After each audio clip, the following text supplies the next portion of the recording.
تو اس لیے اللہ نے یہ دو علامت، میں اس کو زیادہ فوکس اس لیے کر رہا ہوں کہ قرآن شروع ہی یہیں سے ہو رہا ہے، قرآن شروع ان دو علامتوں سے ہو رہا ہے. آج ہمارا مذہب حلوے مانڈو کا مجموعہ بن چکا ہے، کھانا کھانا ادھر سے کھا لو، ادھر سے کھا لو، ادھر سے کھا لو، ادھر سے کھا لو، فلانے کے حلوے، کنڈے اور یہ بریانیاں اور یہ سب چیزیں بن چکی ہیں. تو مسلمان کے اندر دو صفات کا ہونا بہت ضروری ہے، یہ اس کی علامت ہے. اور یہ کس کے لیے کرے گا یہ کام؟ اللہ کے لیے. بے نمازی مسلمان نہیں ہو سکتا اور کنجوس کمبخت مسلمان نہیں ہو سکتا. صحابہ تو ایسے سخی تھے.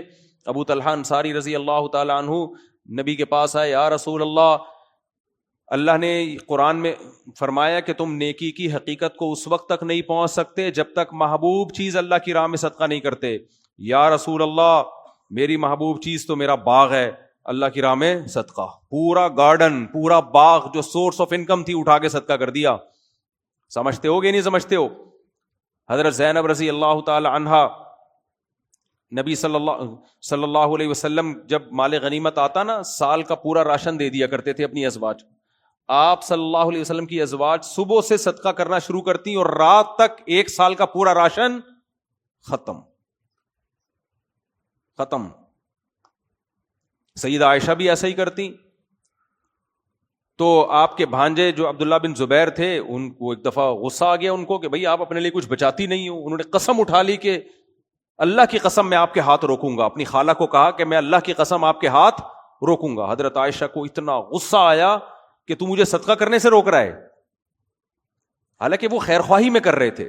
اتنا غصہ آیا، فرمایا اللہ کی قسم میں تجھ سے کبھی بات نہیں کروں گی. قسم اٹھا لی. پھر بڑے بڑے صحابہ نے سفارشیں کر کے آپ سے قسم توڑوائی. تو حضرت عائشہ نے قسم تو توڑ دی، بات چیت شروع کر دی، مگر قسم توڑنے کا جو کفارہ تھا نا وہ ایک غلام آزاد ہے.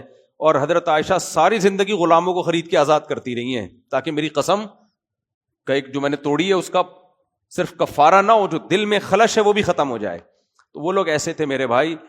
اور آج مسلمان کیا ہوتا جا رہا ہے؟ سخاوت تو دور کی بات، جو واجب حق ہے نا دوسرے کا وہ بھی نہیں دے رہے ہوتے. کسی سے کوئی چیز منگوا کے دیکھ لو، آپ سے کوئی بولے نا یہ فلانی چیز لے کر آؤ، آپ لے کر آؤ، آپ لے کر آ گئے، پھر وہ کہے پیسے دے دو، کل لے لینا، پرسوں لے لینا، ترسوں لے لینا. اتنا سڑاتے ہیں نا بندے کو، آدمی کو دماغ خراب ہونا شروع ہو، ڈپریشن میں جانا شروع ہو جاتا ہے. یار اس کا حق ہے، پہلے پکڑا کیوں نہیں دیتے اس کو؟ فوراً خود فون کر کے پوچھو، خود بولو بھائی آپ کے کتنے پیسے باقی ہیں. دکانوں میں راشن والے کا حساب دیکھ لو، دودھ والے کا حساب دیکھ لو، مکانوں کے کرائے دیکھ لو. یہ تو اس کا واجب حق ہے نا، وہ نہیں دے رہے ہوتے. کرایہ دار یاد دلا کے مالک مکان یاد دلا کے تھک جاتا ہے. تو آج جو لازم بہنوں کی وراثت نہیں دے رہے، بیوی کا مہر نہیں دے رہے، کام کروانا ہوگا فوراً کروا لیں گے، پھر پیسے دینے میں کیا کرتے ہیں؟ ترسانا شروع کر دیتے ہیں. تو اللہ تو حکم دے رہے ہیں کہ ينفقون، دوسرے کا پیسہ تو دینا ہی ہے، اپنا بھی دوسروں پہ خرچ کرنا ہے. تو اس لیے میرے بھائی قرآن جو ابتدا کر رہا ہے نا دو صفات سے، عورت کے لیے بھی حکم ہے وہ سخاوت کرے، مال جمع. آج خواتین سونا جمع کر کے رکھتی ہیں، ہم سے پوچھتی ہیں زکوٰۃ کیسے دوں میں؟ سونا بیچنا پڑے گا. یار خوشی خوشی بیچو سونا بھائی، خوشی خوشی بیچو. جان نکل رہی ہے اس سونے میں، اٹکی ہوئی ہے جان. اس لیے دنیا کو جب تک مسافر خانہ نہیں سمجھو گے نا، بات کھوپڑی میں آئے گی نہیں. دنیا الذین یظنون انہم ملاقو ربہم، اللہ کہتے ہیں جن کو یقین ہے نا اللہ سے ملنا ہے، وہ دنیا سے دل نہیں لگاتے، دنیا کو مسافر خانہ سمجھتے ہیں. تو زکوٰۃ دینی پڑے گی بھائی، اپنی جیب خرچی سے نکالو، پورے سال جمع کرتے رہو. خواتین نے نا اپنے شوہروں کے ذمہ لگایا ہوا ہمارے سونے کی زکوٰۃ آپ دیں، وہ بیچارہ دے دیتا ہے، ہو جاتی ہے زکوٰۃ. لیکن آپ بولو نہیں، میری زکوٰۃ کون دے گی؟ میں خود دوں گی. کون دے گا میری زکوٰۃ؟ میں خود دوں گی. میں قربانی دوں گی اللہ کی راہ میں خرچ کرنے کی. تو یہ عورت کو بھی سخی ہونا چاہیے اور مرد کو بھی سخی ہونا چاہیے. تو یہ دو صفات اللہ نے بیان کی ہیں. آگے اللہ فرماتے ہیں اولئک علی ھدی من ربہم، یہ لوگ ہیں جن کے اندر یہ دو بنیادی صفات ہوں گی، اپنے رب کی طرف سے ہدایت پر ہیں. واولئک ھم المفلحون، یہی لوگ کامیاب ہیں. آگے اللہ تعالیٰ نے ان آیات میں نا سورہ بقرہ جو قرآن کی ابتدا ہو رہی ہے، ایک بہت اہم ترین آیت ہے جس میں تمام انسانوں کو خطاب ہے، جس سے آپ کو اسلام سمجھ میں آئے گا. واٹ از اسلام؟ یا ایھا الناس، اے لوگو، اعبدوا ربکم، اپنے رب کی عبادت کرو. یہ بھی دنیا میں جو مذہب بیزار لوگ ہیں ان کے لیے سب سے بورنگ کام رب کی عبادت. کہتے ہیں تعلیم کو فوکس کرو، ٹیکنالوجی کو فوکس کرو، یہ کرو وہ کرو. عبادت نجی مسئلہ ہے. ہر مذہب میں کچھ لوگ عبادت کرتے ہیں، کچھ عبادت نہیں کرتے، تو چلو ٹھیک ہے کر لو، ٹھیک ہے نہیں کرو، تمہاری مرضی ہے. اللہ کہتے ہیں نہیں، یا ایھا الناس، اے ساری دنیا کے سارے انسانوں، چاہے ہندو ہو، سکھ ہو، مسیحی ہو، یہودی ہو، ملحد ہو، ساری دنیا کے سارے انسانوں، اعبدوا ربکم. غلامی تم نے کس کی اختیار کرنی ہے؟ اللہ نے اللہ کا لفظ استعمال نہیں کیا کیونکہ اللہ کو اللہ کہنے میں انسانوں کا اختلاف ہے. کیا خیال ہے؟ کوئی کہتے ہیں وہ اللہ ہے، کوئی کہتے ہیں اللہ. کہتے ہیں چھوڑو اس بحث کو، اللہ ہے یا کوئی اور ہے. رب تو ہے نا تمہارا جو تمہیں پالنے والا ہے. یہ کائنات ایسے تھوڑی چل رہی ہے، کوئی ہے جس نے تمہیں پیدا کیا، اور رب کا مطلب تمہیں پال رہا ہے، تمہاری دیکھ بھال کر رہا ہے. دیکھ بھال کرنے کے بغیر یہ سارا نظام عالم چل نہیں سکتا تھا. دیکھ بھال کر رہا ہے. کیسے دیکھ بھال کر رہا ہے؟ اس کی اللہ نے بتایا، الذی خلقکم، سب سے پہلے اس نے تمہیں بنایا. تم خود بخود نہیں بن گئے، خود ایسی چیزیں بن نہیں سکتی. والذین من قبلکم، تم سے پہلے لوگوں کو بھی کس نے بنایا ہے؟ اسی نے بنایا جنس کی تم اولادوں میں ہو. اور وانزل من السماء ماء، یہ جو دنیا میں نظام بنا ہوا ہے نا، آسمان سے پانی برس رہا ہے، اس نظام کو بنانے والا کون ہے؟ ہر جگہ ہر خطے پہ تھوڑی دنیا میں چاند پہ بارش ہوتی ہے بھائی، مریخ پہ بارش ہوتی ہے. تو بارش صرف کہاں ہوتی ہے؟ حیات صرف کہاں ہے؟ زمین پر. اور قرآن کہتا ہے وَجَعَلْنَا مِنَ الْمَاءِ كُلَّ شَيْءٍ حَيٍّ، ہر زندہ چیز کو ہم نے کس سے بنایا؟ پانی سے. اس پانی کا انتظام ایسا کیا، ایک سمندر بنا دیا کڑوا، لیکن اس سمندر سے بادلوں کو اٹھاتا ہے اور پوری دنیا میں برساتا ہے. اللہ کہتے ہیں یہ رب ہے جس کی عبادت کا میں تمہیں حکم دے رہا ہوں.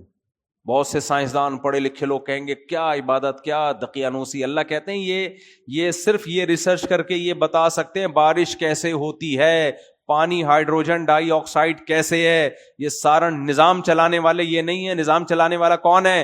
رب ہے جس نے تمہیں پیدا کیا. تو اس کی عبادت کرو، وہ ہم سب کا مشترکہ رب ہے.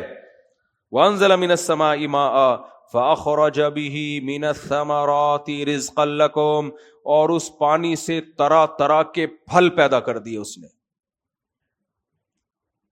یہ بھی کتنی عجیب بات ہے یا نہیں؟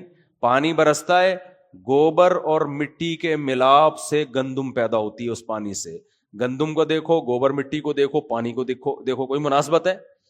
پانی برستا ہے، گوبر مٹی ملتی ہے، اس سے جو پیدا ہوتی ہے، اس سے گھاس پیدا ہوتی ہے، اسی سے خربوزے پیدا ہوتے ہیں، اسی سے تربوز پیدا ہوتے ہیں، اسی سے کینو پیدا ہوتے ہیں، اسی سے انار، مالٹے، طرح طرح کے ثمرات کا مطلب بے شمار طرح کے پھل اور ثمرات، نتائج پیدا ہوتے ہیں. رزقا لکم، جس کو تم کھاتے ہو. یہ پانی کی بنی ہوئی چیزیں خود بخود نہیں بن رہی. کون بنا رہا ہے؟ اللہ. تو اس کی عبادت نہیں کرنی چاہیے.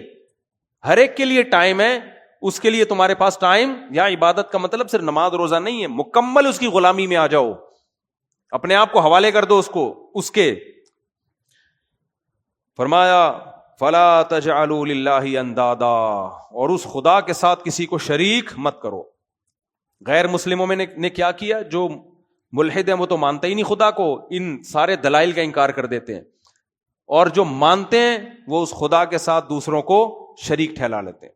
تو جو محبت خدا کو دینی چاہیے، گائے کو دے دی، بتوں کو دے دی، چوہوں کو دے دی، بندروں کو دے دی، سانپ کو دے دی، سورج کو دے دی، چاند کو دے دی. اللہ کہتے ہیں لا تجعلوا للہ اندادا، اللہ کے برابر کسی کو مت ٹھہراؤ. یہ کوئی بھی اس کائنات کو بنانے میں اور چلانے میں اللہ کے ساتھ شریک نہیں ہے. سب تمہاری طرح مخلوق ہیں، عاجز ہیں. کیوں ان کے سامنے جھکتے ہو؟ تم اشرف المخلوق ہو، سب سے برتر ہو. سب سے برتر جھک کس کے سامنے رہا ہے؟ جو تمہارے غلام ہے. قرآن میں دوسری جگہ کیا آتا ہے؟ وَسَخَّرَ لَكُم مَّا فِي السَّمَاوَاتِ وَمَا فِي الْأَرْضِ، جو کچھ آسمانوں میں زمینوں میں ہے تمہارے لیے، تمہارے لیے مسخر ہے، سرونٹ ہے. جب اللہ نے ان سب چیزوں کو ہمارا نوکر کہہ دیا تو ابھی ہمارے لیے مقدس ہوئی. باس اپنے نوکر کو مقدس سمجھتا ہے، کہے گا بھائی یہ خدمت کے لیے، مقدس نہیں ہے. یہ جس کی خدمت کی جا رہی ہے مقدس اور برتر وہ ہوتا ہے. یہ کائنات، سورج چاند ہماری خدمت کریں گے، گائے ہماری خدمت کرے گی، ہم ان کو مقدس نہیں مانیں گے، یہ ہمارے غلام ہیں. سمجھ میں آ رہی بات؟ تو اللہ کہتے ہیں لا تجعلوا للہ اندادا. پہلی آیت میں بتایا کہ عبادت صرف اس اللہ کی ہوگی، یعنی عبادت کرو اللہ کی. دوسری میں بتایا کرو بھی صرف کس کی؟ اس کی.